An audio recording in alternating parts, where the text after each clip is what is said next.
नमस्कार। चलतु गरम गरम छेना आलू तक सहित नरम नरम पूरी खाइबा।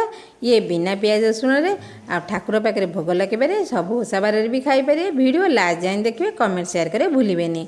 मु छेना चुपुड़ी नहीं अल्प टिके चीनी चामुचे सुजी चामुचे कॉर्नफ्लावर पकईदे ताकू भल भाव में मिसई चकटदबा जमी छेनारू तेल बाहरी यही भाग मापर करेंगे। देख छेना जमा फिटबनी किसी समय रेस्ट पे रखीदे। सुजी जमी फुलीज हाथ में तेल मारी यही छोट छोट गुड़ा करेंगे, बेसी बड़ करेंगे कारण तरकारी पकड़े फुलीज। तेल भल भाव तातीगले गैस को लो कर गोटी गोटी कि पकईदे।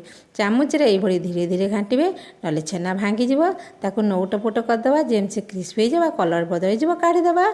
आउ गोटे कड़े तेल ना तेल तातीगले मसला अदा जीरा शुखिला लंका बाटी से देकी कषा मसला अल्प कषिगला गुंड मसला मुझे चामुचे धनिया गुंड चामुचे पनीर मसला स्वाद अनुसार लुण अल्प हलदी नहीं।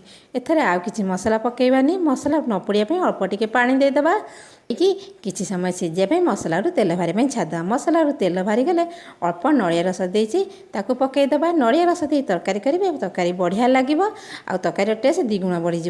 आम तो ओडिया आम घर सब नड़िया थाए तो नड़िया पकड़ा भूलें। सीझा आलू को पकईदे आप आलू न पकड़े भी चलो जमी सब जिन कषि हो 5-7टा खंडे काजू को कद्दूकस कर से पकईदे। काजू आप इच्छा अनुसार पकड़े न पकड़े चलो। सब कषिगला आवश्यकता अनुसार पानी देदेवे ताकू गोल फुटिया छाड़देवे।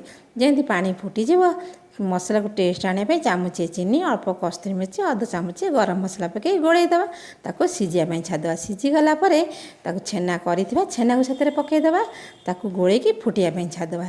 सब जिनस फुटीगला देखो तरकारी हो गला। आ बेसी शुखिला करेंगे पानी मरीगले काठुआ काठिया खाइबे मजा ने लाइक सब्सक्राइब जमा भूलें। बाय।